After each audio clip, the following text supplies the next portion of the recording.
Bismillahirrahmanirrahim. Assalamualaikum warahmatullahi wabarakatuh.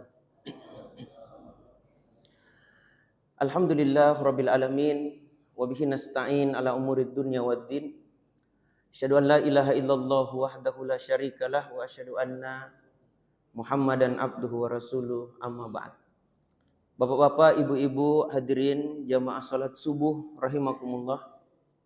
Kembali kita memuji dan bersyukur kepada Allah Subhanahu wa taala, di mana di subuh hari ini alhamdulillah kita semuanya masih diberikan nikmat oleh Allah, baik berupa kesehatan, kekuatan serta kesempatan untuk kita dapat bersama-sama hadir di masjid ini melaksanakan salat subuh secara berjamaah. Tentunya ini adalah merupakan nikmat yang sangat besar yang Allah Subhanahu wa taala masih berikan kepada kita, di mana alhamdulillah kita masih diberikan nikmat hidup oleh Allah di hari ini dan mampu untuk kita mengawali nikmat hidup yang sementara ini dengan makan sahur tadi, memulai awal puasa kita di hari yang ketiga ini, dan alhamdulillah baru-baru saja kita menyelesaikan salat subuh secara berjamaah. Tentunya kita pun berdoa kepada Allah Subhanahu wa taala, semoga ibadah yang baru-baru saja kita tunaikan ini dapat diterima sebagai pahala di sisi Allah Subhanahu wa taala. Bapak Ibu hadirin yang sangat berbahagia, hari ini adalah merupakan hari yang ketiga kita melaksanakan ibadah puasa di bulan suci Ramadan 1446 Hijriah ini. Rupanya ibadah di bulan Ramadan jamaah sekalian dengan amalan-amalan yang begitu banyak dan mendapatkan pula ganjaran pahala yang demikian besar. Rupanya Ramadan bukan hanya sekedar bulan ibadah, tetapi dia juga adalah merupakan bulan untuk membina anak-anak kita, mendidik anak-anak kita. Inilah kesempatan yang sangat besar sebenarnya, bulan untuk bagaimana kita membimbing anak-anak kita untuk menjadi anak-anak yang soleh dan soleha, anak-anak yang taat ibadah kepada Allah Subhanahu wa taala. Kalau di luar bulan suci Ramadan mungkin agak berat kita tuntun dia untuk ibadah, tapi di bulan Ramadan jamaah sekalian gampang kita ajarkan anak kita, kita tuntun anak kita untuk ibadah kepada Allah Subhanahu wa taala. Semisal kita ajar untuk berpuasa. Coba anak-anak kecil kita 5, 6, 7 tahun. Kita ajari dia puasa di luar bulan suci Ramadan. Pasti kita didebati jamaah sekalian. Kenapa kita suruh ke puasa? Nah, tidak ada orang puasa. Tetapi coba di bulan Ramadan gampang sekali. Bahkan kalau dia tidak puasa, kita bisa ajar dia. Jangan kau keluar nak. Kalau mau makan, makan dalam rumah. Hargai teman-temanmu. Gampang kita ajari puasa. Gampang kita ajari sholat. Jangankan ajari, dia datang sendiri ke masjid. Baik ini masjidnya tidak ada anak yang ribut. Di masjid lain, ya Allah, Ramadan betul-betul bulannya anak-anak. Bagus jadi karena sudah sholat subuh ada taklim. Saya kadang pulang kalau isi ceramah subuh Pak, di sepanjang jalan remaja. Rupanya Ramadan juga bulannya anak remaja. Di luar bulan Ramadan sulit kita temukan remaja keluar jalan-jalan subuh. Tapi Ramadan, apalagi di Hertas Ningsan itu, berjejer anak-anak, balap-balapan liar. Dan anehnya balap-balapan liar itu, yang ditonton oleh remaja juga dan orang tua, bukan balapannya yang dia nonton. Tapi dia tunggu jatuhnya aja mas sekali. Karena kalau balapan dia tidak ada bagusnya. Lebih enak nonton Rossi itu. Yang rapat dengkulnya dengan aspal. Coba kalau anak di sini juga begitu rapat dengkulnya dengan aspal. Apa tidak giginya juga yang ikut terseret? Makanya inilah kesempatan. Kesempatan untuk membina anak-anak kita. Nah, sebelum saya masuk kepada pembinaan yang lebih jauh lagi. Karena katanya ini agak panjang ceramahnya Ustaz ini. Ceramah subuh ini Ustaz. Saya ingin menyebutkan kepada Bapak Ibu sekalian yang punya anak, itu minimal ada kedudukan anak di dalam Al-Quran. Ada 3 kedudukan anak dalam Al-Quran. Mudah-mudahan dengan pengetahuan kita tentang kedudukan anak ini, kita bisa secara proporsional itu mendudukkan anak kita sehingga ada semangat kita untuk membina anak kita. Membimbing anak kita. Karena banyak orang tua hari ini mau punya anak, tetapi tidak mampu membimbing anaknya. Bahkan banyak orang tua menjadi orang tua kagetan hari ini. Lahir mau kau lagi. Lahir mau kau lagi. Berapa kau bersaudara ini? Bagaimana caranya saya kasih makan kau? Itu saja yang kita pikirkan. Bapak Ibu hadirin yang sangat berbahagia. Pelan-pelan kita sebutkan. Yang pertama, kedudukan anak dalam Al-Quran. Yang pertama adalah, anak adalah merupakan nikmat dari Allah. Tidak semua orang yang sudah menikah diberikan nikmat oleh Allah berupa anak. Tidak semua. Ada teman saya sudah menikah 15 tahun, tidak ada anaknya.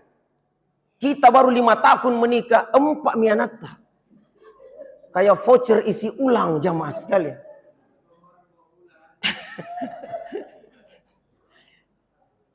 Ada teman 20 tahun menikah belum punya anak. Bahkan dia umroh 4 kali bolak-balik tanah suci. Bukan hanya sekedar ibadah tapi juga minta anak. Tidak ada anaknya. Kita tidak pernah umroh 7 anak jamaah sekalian. Anak itu bukan karena banyaknya harta orang. Lihat rumah-rumah besar di samping-samping kita. Rata-rata tak 1 anaknya, 2 anaknya. Rumah kita kecil, 12 anak kita. Tak balik ke dunia jamaah sekalian. Makanya banyak rumah-rumah besar itu kosong. Tak berpenghuni. Bukan karena tingginya pangkat dan kedudukan orang, bukan. Tapi anak adalah merupakan nikmat dari Allah. Ini jamaah sekalian. Dan kalaupun ada saudara kita, tetangga kita, kerabat kita yang belum punya anak, jangan juga kita provokatori. Sambil mengatakan cerai mau kau bodoh. Ya, tidak ada anakmu. Mandul barangkali pasanganmu. Mungkin kamu yang mandul. Ini jamaah sekalian. Saya kadang kalau ketemu dengan teman yang belum punya anak, setelah beberapa lama menikah belum punya anak, saya berikan kesabaran. Sabar ki. Karena ini nikmat dari Allah. Bukan karena ini itu tidak. Karena nikmat dari Allah. Dan anggap itu bulan madu yang diperpanjang. Tapi dia bilang panjang dudi Ustaz. Saya bilang bersyukur karena belum punya anak. Sehingga kita bisa jalan-jalan ke mall. Bisa nikmati mall dari lantai 1 sampai lantai 3. Bersama dengan istri tercinta. Bandingkan dengan teman yang punya 4 anak masih kecil-kecil. Dibawa ke mall. Tak bentang kemana-mana. Makanya nikmati itu mumpung Anda belum punya anak. Nikmati. Anda pergi rekreasi ke Bantimurung bisa nikmati bersama dengan istri tercinta. Air terjun, kupu-kupu, bisa nikmati. Bandingkan dengan teman yang punya 4 anak masih kecil-kecil diajak rekreasi ke Bantimurung. Baru naik di atas mobil silaga-laga kongkong di atas. Baku banting-banting kita sebagai sopir kurang ajar semua turun aku. Sampai di tempat rekreasi marah-marah, pulang marah-marah. Anak-anak bilang rekreasi bede. Ses saja ki. Ini jamaah sekalian. Anda kalau belum punya anak nikmati betul. Karena kalau Anda punya anak, ya Allah. Pusing 7 keliling jamaah sekalian. Tidak gampang punya anak. Anda rindu tetapi ingat. Makanya mari kita saling menyemangati jamaah sekalian. Nikmat dari Allah. Karena dia merupakan nikmat, maka syukuri. Dan orang yang bersyukur itu minimal 3 keutamaan yang dia dapat. Syukur menyangkut tentang, kita lokalisir dulu, anak, nikmat berupa anak. Yang pertama orang yang bersyukur itu, ini kan syukur perintah Allah. Fazkuruni azkurkum washkuruli wala takfurun. Memang perintah Allah. Dan kalau perintah Allah kita laksanakan bernilai ibadah dan mendapatkan pahala yang sangat besar. 1. Yang kedua, kesyukuran itu akan kembali kepada diri kita. Wa may yashkur fa innama yashkuru li nafsi. Barang siapa yang bersyukur, maka sebenarnya kesyukuran itu adalah untuk dirinya. Dan yang ketiga, kalau kita mensyukuri nikmat Allah Subhanahu wa taala jamaah sekalian, nikmatnya Allah, maka Allah akan tambah nikmat itu melalui jalur kesyukuran kita. Makanya disebutkan di dalam Al-Qur'an jamaah sekalian, wa in ta'uddu nikmatallahi la tuhsuha. Ya. Jika engkau ingin menghitung nikmatku, kata Allah, engkau tidak akan pernah mampu untuk menghitungnya. Banyak sekali nikmat Allah. Di antaranya berupa anak. Dan kalau kita mensyukuri nikmat berupa anak, jamaah sekalian, Allah tambah nikmatnya. La in sakartum la azidannakum. Jika engkau mensyukuri nikmatku, kata Allah, saya akan tambah nikmat itu. Maka bagaimana caranya, Ustaz? Saya mensyukuri nikmat berupa anak. Didik dia, bimbing dia. Arahkan dia dengan sebaik-baiknya. Kenapa? Usaha yang kita lakukan yang demikian besar, dengan mengorbankan waktu, tenaga, biaya, mencurahkan seluruh perhatian kita untuk anak-anak kita, manfaatnya akan kembali kepada diri kita. Bahkan boleh jadi Allah akan menambah nikmatnya melalui jalur anak-anak kita. Anak kita, jamaah sekalian, ini adalah merupakan pelanjut keturunan. Tidak lama kita hidup di dunia, kita akan meninggalkan dunia ini. Dan pada saat kita meninggalkan dunia ini, siapa yang melanjutkan keturunan kita? Itu adalah anak-anak kita. Makanya bimbing, bina dia dengan sebaik-baiknya. Karena mereka inilah yang akan membanggakan keluarga, melanjutkan keturunan. Sudah berhasil orang tua kita mendidik, kita membina kita, sehingga kita mampu seperti sekarang ini. Mampu mandiri, mampu bertanggung jawab, jamaah sekalian. Mampu untuk ibadah kepada Allah. Sudah berhasil orang tua kita. Pertanyaannya adalah, mampukah kita juga membina anak-anak kita untuk jauh lebih rajin ibadah kepada Allah daripada kita hari ini? Mampukah kita membimbing anak-anak kita untuk dia jauh lebih mandiri daripada kita, jamaah sekalian? Ini salah satu doa. Wa aslih li fi zurriyati. Ya Allah, berikanlah kebaikan kepadaku dan alirkan pula kebaikan itu kepada anak cucuku. Ini jamaah sekalian yang sama berbahagia. Yang kedua, anak-anak ini kalau kita bimbing, bina dengan sebaik-baiknya, luar biasanya adalah dia bisa mengangkat harkat dan martabat keluarga. Ada keluarga yang biasa-biasa saja. Ya, ini namanya keluarga tena paganak-ganak, jamaah sekalian. Dia datang ke majelis, tidak juga ditunggu. Tidak ada juga tidak dicari, jamaah sekalian. Biasa-biasa saja. Tetapi dia peduli dengan anaknya, bimbing anaknya, bina anaknya. Sehingga ada di antara anaknya menjadi pemimpin, jamaah sekalian. Bayangkan kalau ada di antara anak-anak kita di sini nih, di Aceh, di Ngoyo ini, jamaah sekalian, menjadi gubernur Sulawesi Selatan. Weh, bukan hanya orang tuanya yang bangga, satu lorongnya bangga, jamaah sekalian. Bahkan ini masjid barangkali bukan tingkat 2 lagi, tingkat 7, jamaah sekalian. Disitulah saya dibesarkan, disitulah saya mengaji. Ya, bahkan kalau perlu flyover, jamaah sekalian, ada mungkin di atas masjid ini. Kenapa? Dia bisa membanggakan orang tua. Bahkan anak, Bapak Ibu sekalian, saya ingatkan, dia sumber kebahagiaan untuk orang tua di dunia. Sumber kebahagiaan. Banyak sumber kebahagiaan di dunia. Salah satunya adalah anak. Kalau anak kita berhasil semuanya, luar biasa. Satu dokter, satu lawyer, hafiz Quran semuanya. Bangga kita. Jangankan jadi itu. Ranking 1 saja di sekolah. Mama, ambilkan nggak raporku? Ranking berapa kena? Ranking 1. Ku ambilkan rapormu, nak. Biar hari ini ada arisan, saya batalkan itu. Ya, saya datang. Datanglah wali kelas. Ini bu, rapornya anak tak ranking 1. Dengan bangga sang ibu mengatakan, siapa dulu dong mamanya?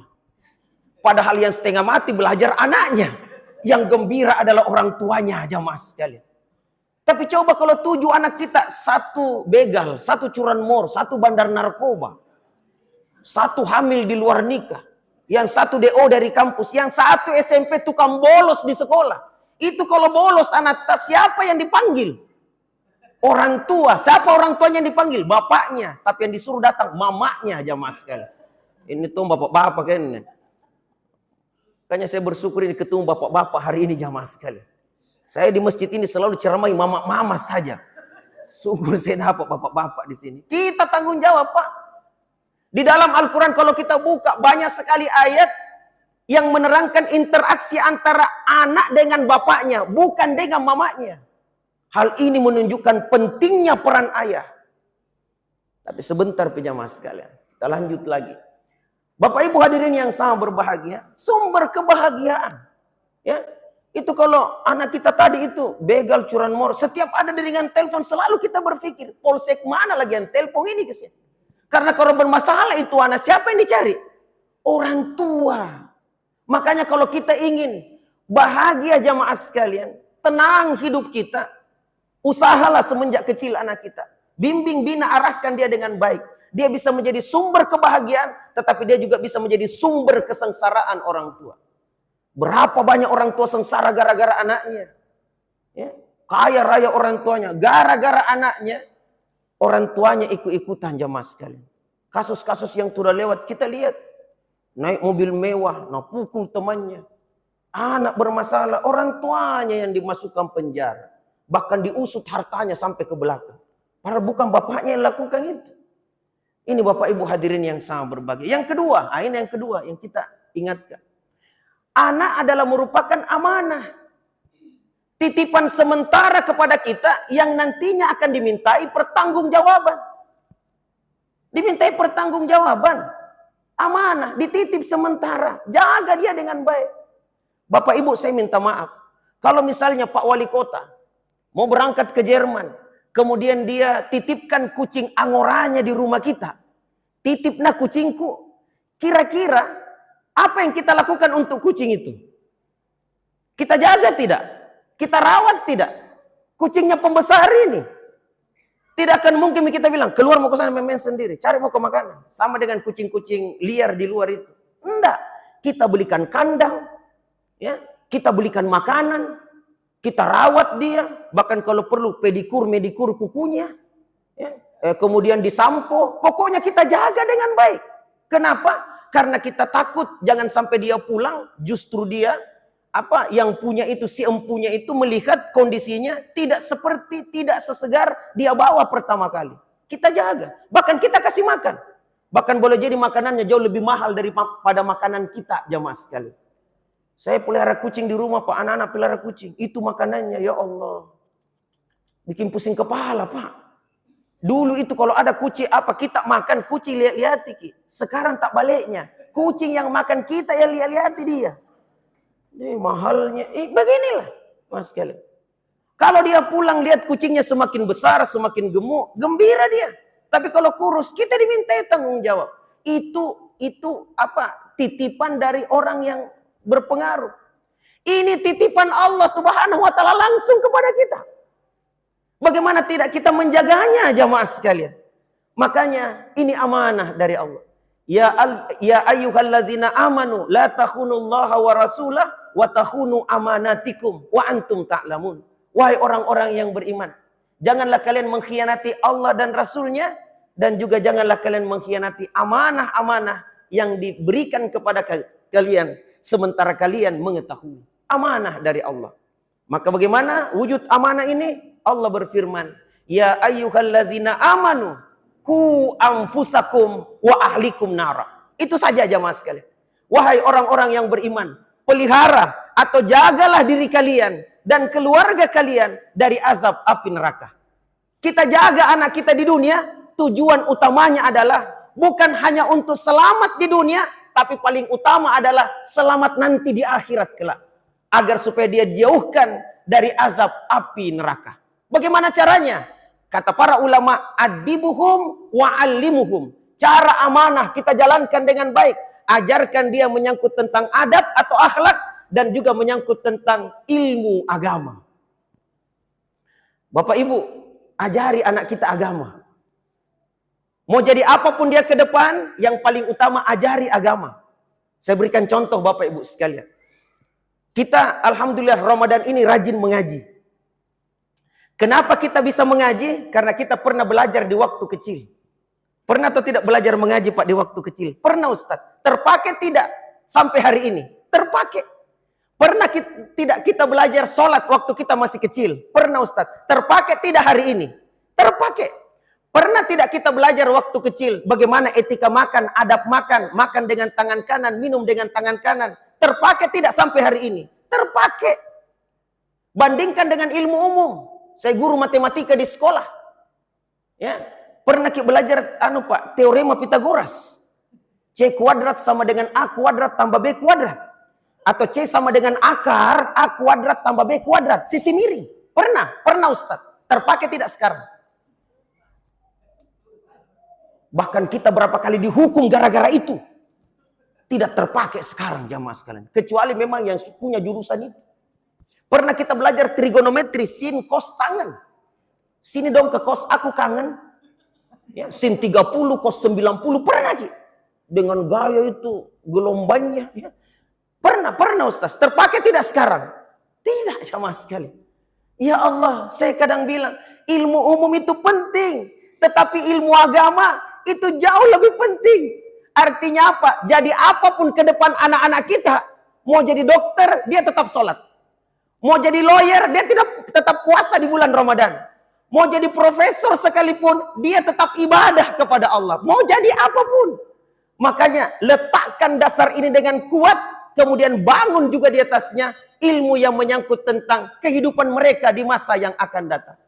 Makanya tujuan pendidikan nasional jamaah sekalian yang terdapat dalam Undang-Undang Sistem Pendidikan Nasional nomor 20 tahun 2003 itu menyebutkan tujuan pendidikan anak adalah bagaimana menghantarkan peserta didik untuk menjadi manusia-manusia yang beriman, bertakwa, berakhlak mulia. Baru setelah itu apa? Cerdas, terampil, mandiri, bertanggung jawab, dan lain sebagainya.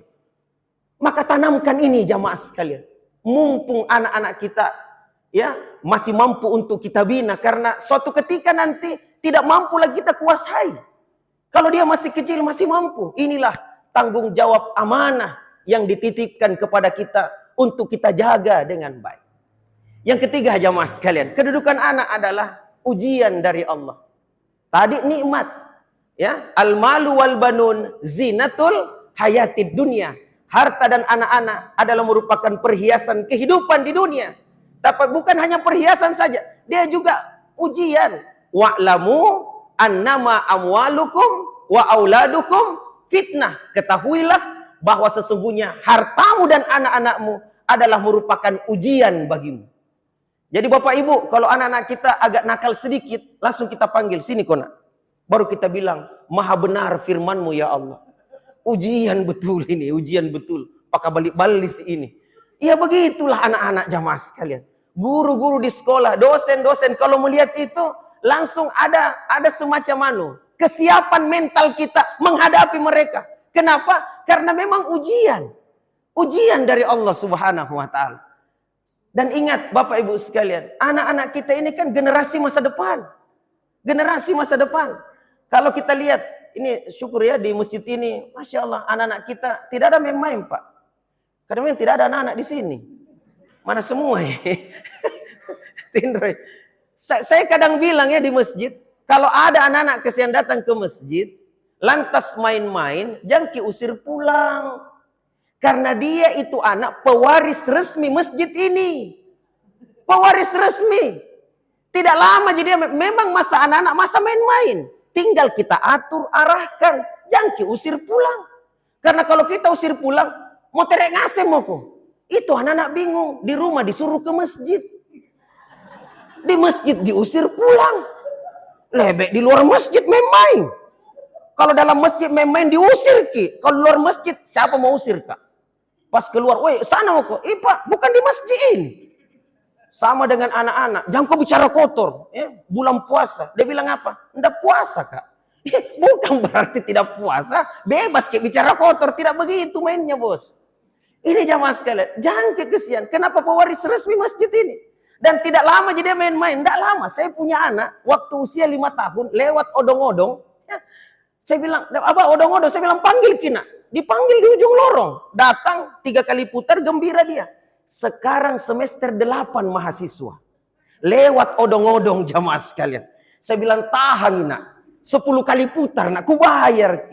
Dia bilang, Abah, besar mah ini kau. Artinya apa? Tidak lama aja main-main. Tidak lama. Tidak lama. Ada waktunya dia akan serius. Dia akan tenang.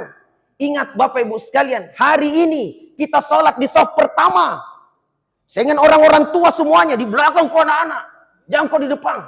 Ini bikin putus-putus saf saja. Di belakang anak-anak semuanya. Tetapi 20 tahun ke depan, 2045, anak yang awalnya di belakang akan berdiri di saf terdepan jamaah sekalian. Sementara kita yang hari ini di saf terdepan akan maju di saf berikutnya. Kuburan jamaah sekalian. Anak yang hari ini usianya 6 tahun, 2045 usianya 26 tahun. Dan tidak akan mungkin lari-lari sebagaimana 6 tahun. Yang kita usir pulang itu kalau ada nenek-nenek sigiti-giti di belakang. Baku injak-injak kaki. Ya, balu-balu kimentom itu. Nah, Bapak Ibu sekalian. Lantas, bagaimana dengan Ramadan ini? Saya berikan satu contoh jamaah sekalian. Ibadah yang sangat kuat diajarkan kita di bulan Ramadan untuk pembinaan anak-anak kita. Apa itu? Ibadah puasa. Puasa jamaah sekalian bukan hanya pahala yang sangat besar yang didapatkan anak-anak kita dengan kita. Manakala kita ajar dia, kita bimbing dia untuk puasa. Anak 5-6 tahun kita ajari. Rasulullah mengatakan, ajari anakmu sholat 7 tahun, 10 tahun tidak sholat, pukul dia.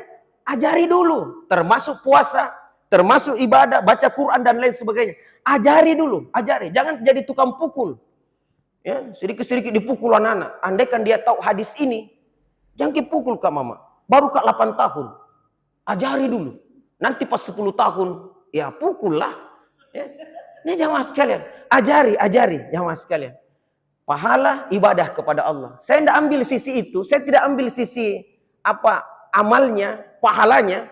Tapi saya ingin ambil karakter unggul yang diajarkan lewat ibadah puasa. Wih Pak, inilah pembinaan gratis di bulan Ramadan.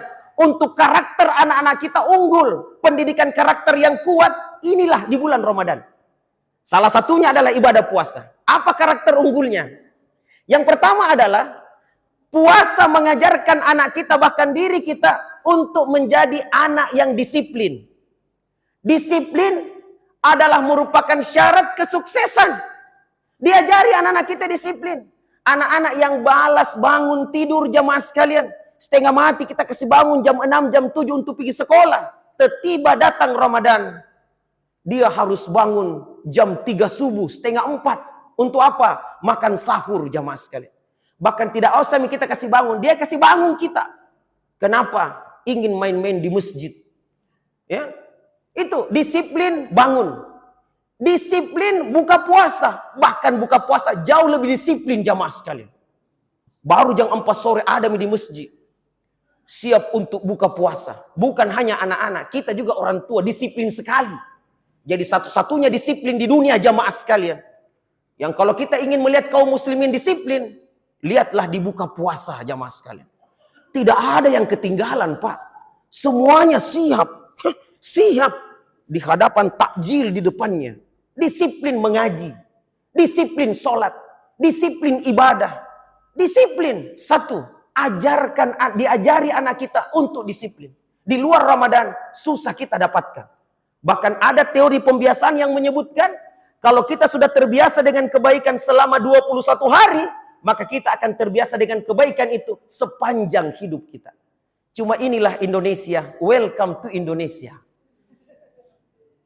Datang Ramadan. Rame masjid jamaah sekalian. Rame. Sampai tadi malam salat tarawih masih ramai sampai di emper-emper masjid. Ya, sampai ada pengurus masjid mengatakan bagus kita tambah kanopi di belakang ini. Kenapa banyak jamaah Ustaz? Saya bilang apa? Hati-hati ke prank jamaah. Itu hanya berlaku 10 hari pertama, Pak. 10 hari terakhir nama jamaah sekali. Satu, disiplin. Mudah-mudahan terbiasa sampai di luar bulan Ramadan. Yang anehnya ya begitulah. Di luar bulan Ramadan kembali normal jamaah sekalian. Terjadi normalisasi.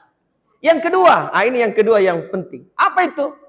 Puasa mengajarkan anak kita untuk optimis. Optimis, lawan optimis, pesimis. Dia optimis, menahan lapar dahaga. Kenapa dia tahan lapar dan dahaga? Karena dia tahu di ujung daripada kesabaran itu ada waktunya berbuka puasa.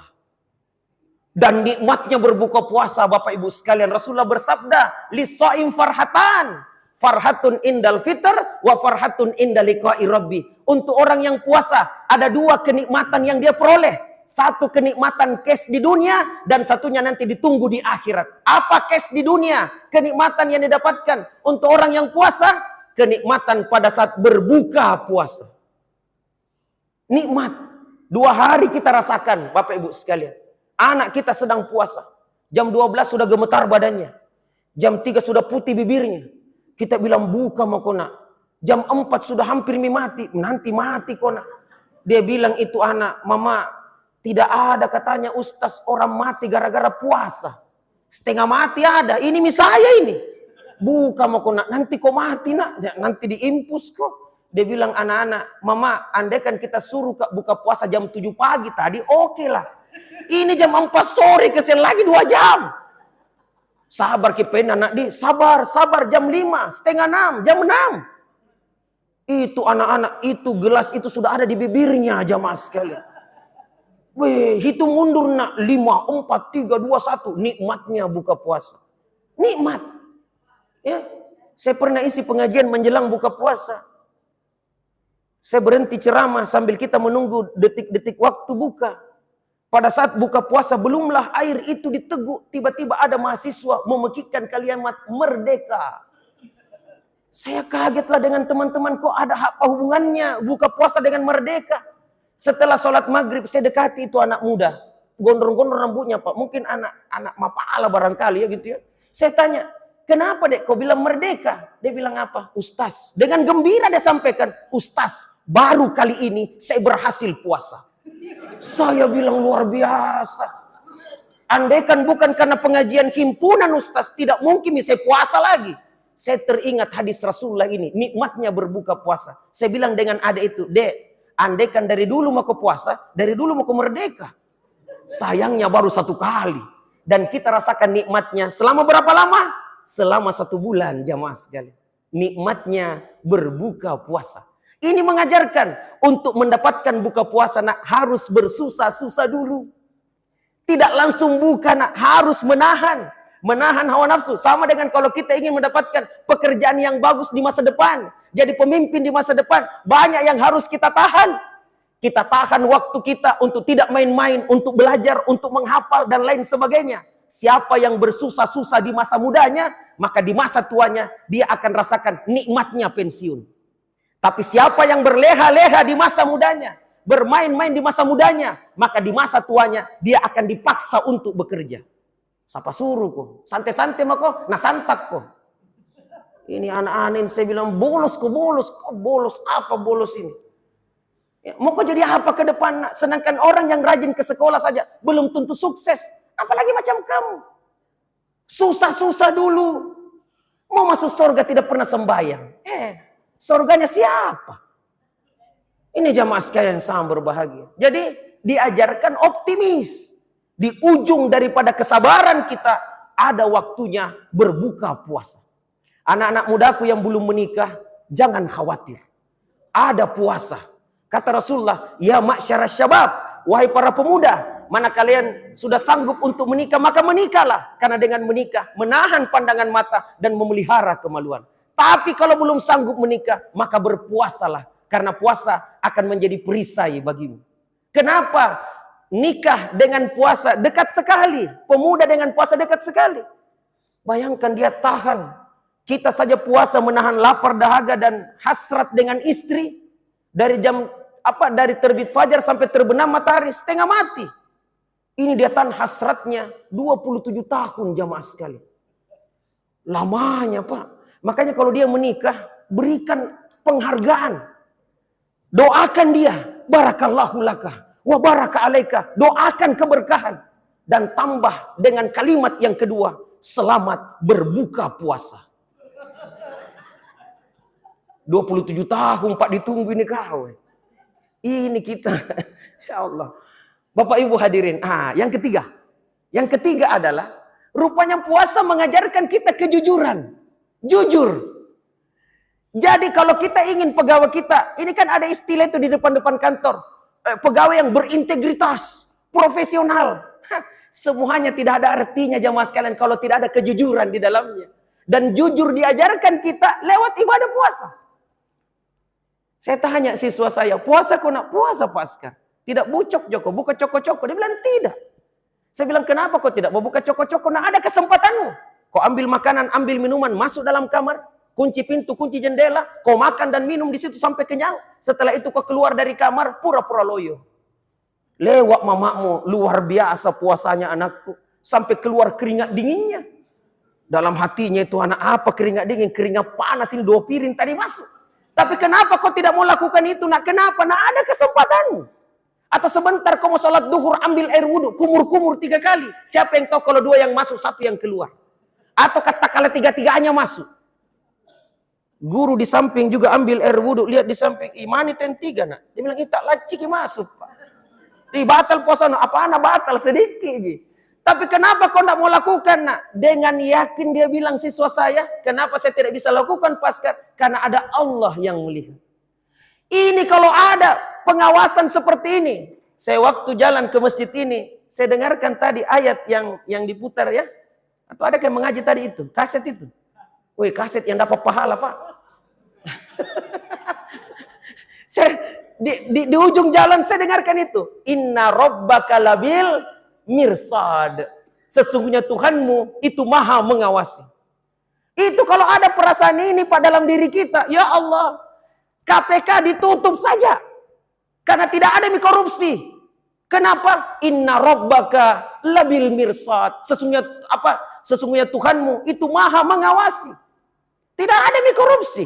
Ibu-ibu di atas, tidak ada suami tak selingkuh bu. Di belakang kita. Kenapa? Inna rabbaka labil mirsad. Saya bilang dengan siswaku, andaikan berhasil puasamu nak, dan andaikan kau merasa diri diawasi Allah, nanti setelah puasa, ada waktu ujian semester kah atau ujian apa, ada pengawas di depan, mungkin kau usir pengawasnya, keluar maki pak. Kami tidak usah diawasi. Kurang ajar kau nak, ini SOP-nya. Dia bilang, Pak Guru, Pak Pengawas, kami ini alumni Madrasah Ramadan 1 kelas. Cuma belum ada sertifikatnya keluar. Ya, jangankan untuk nyontek, untuk makan minum saja kami tidak mau lakukan karena ada Allah yang melihat. Apalagi cuma nyontek Pak Guru, keluar maki. Mas sekalian, baru keluar kakinya 1 guru dari masjid, ribut di belakangnya mas. Anak Indonesia mau. Beginilah. Ya Allah ya Rabbi, jamaah sekalian, yang rusak negeri kita hari ini adalah ketidakjujuran. Bukan karena tidak adanya ilmu, bukan. Tapi karena tidak jujur. Allahu Akbar, baru-baru kita dikagetkan. Dengan kasus timah 271 triliun. Kita dikasih kaget lagi ini. Hampir 1000 triliun. Sementara 1 triliun kita tidak tahu berapa nolnya. Orang sudah bikin lari uang negara hampir 1000 triliun. Kita ini biar nolnya tidak tahu. Tak lewat-lewat koruptor di Indonesia. Bagaimana tidak? Direktur tambang timah ditanya yang pensiun itu, berapa gajimu per bulan? Dia jawab 200 juta Pak Hakim per bulan. 200 juta. Saya tanya Bapak Ibu, kalau gajinya suami tak sekarang 200 juta 1 bulan, masih mau korupsi? Tidak. Karena Anda belum ada di sana. Kenapa saya bilang begitu? Saya dikagetkan lagi dengan informasi baru. Ada direktur, salah satu direktur Pertamina yang ditangkap sekarang gajinya 3,6 miliar per bulan. Tahu 1 miliar, 1000 juta. Ini 3000 juta. Masih korupsi juga. Makanya wartawan bilang, Pak, di mana disimpan uangnya? Pak, dipakai apa uangnya? Dia dengan diam-diam saja jalan. Enak sekali koruptor di Indonesia. Puasa ya, emosi saya mas sekali. Pencuri ayam Pak, kalau ditangkap di depan NCD ngoyo, didapat. Bono ki Pak, harga ayam berapa kok dong? Paling tinggi 200.000. Sidang di TV koruptor, masih sempat foto selfie jamaah sekalian. Ya Allah, 271 triliun, bahkan dibulatkan 300 triliun. Hukumannya 6,5 tahun. Tapi sekarang sudah jadi 20 tahun jamaah sekalian. Coba lihat. Tahu Pak nolnya 1 triliun 12. 1 juta. 1 miliar itu 1000 juta. 1 triliun 1000 miliar. 1000 miliar. Saya sudah baku hitung dengan ibu-ibu di atas. Waktu pengajian di sini. Waktu masih kasus timah ya. Nanti kita hitung lagi untuk kasus Pertamina. Ya. Kenapa? Pertamina itu kan 193,7 triliun per tahun. Kali 5 tahun, itu hampir 1000 triliun. Kuadriliun, apakah namanya Jo? Kan aku tahu, muncul lagi nanti istilah. Dulu waktu Edi Tamsil, masih ingat Edi Tamsil? Berapa triliun dia? Cuman 1,3 triliun. Bapak-bapak yang tahu nama Edi Tamsil seumur kita, Pak. Kita zaman kolonial, ya. Pelari maraton terhebat di dunia adalah Pak Edi Tamsil. Semenjak dia lari tidak pernah kembali sampai hari ini. Cuman 1, berapa triliun tadi? 3. Ini Bapak Ibu hadirin yang sangat berbahagia. Kalaulah kejujuran ini ada, maka insya Allah yang namanya korupsi, yang namanya penyelewengan, yang namanya hal-hal yang lain, ini bisa teratasi semuanya. Kalau puasa kita ini benar. Jadi pendidikan kejujuran sangat penting. Perasaan terutama ini, mudah-mudahan kita dapatkan ini dalam diri kita. Perasaan diawasi Allah Subhanahu wa taala. Fa huwa aina ma kuntum, dimanapun kau berada, Allah senantiasa melihat apa yang kita lakukan, apa yang kita kerjakan. Terakhir Bapak Ibu sekalian, kita ingatkan, kalau di dunia Anda bermain culas, kalau di dunia Anda melakukan hal-hal yang mungkin kalian katakan, saya bebas dari pengadilan dunia, karena saya bisa sogok hakim, jaksa, pengadilan, bisa hilangkan barang bukti dan lain sebagainya. Ingat, dunia hanya sementara, akhirat negeri yang kekal dan abadi. Anda bisa selamat dari hukuman dunia, tapi hukuman akhirat belum tentu jamaah sekalian. Allah berfirman ya di surah Yasin 36 ayat 65, al-yauma nakhtimu ala afwahihim wa tukallimuna aydihim wa tashhadu arjuluhum bima kanu yaksibun. Hari di mana mulut akan dikunci rapat oleh Allah. Yang berbicara adalah tangan-tangan kita, dan yang jadi saksi adalah kaki-kaki kita dari apa yang dahulu kita perbuat. Hendak kemana kita pada saat itu? Dan tidak ada perampok berangkat pergi merampok, dia simpan kakinya di rumahnya. Tidak ada jamaah sekalian.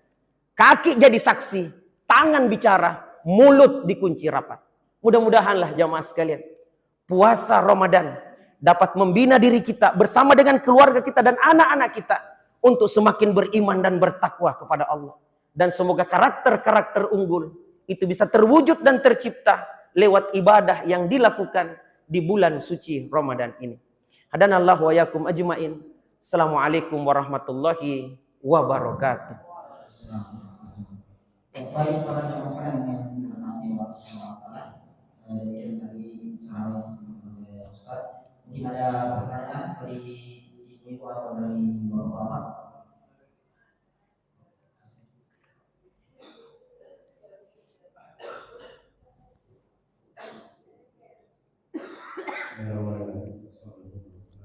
Assalamualaikum.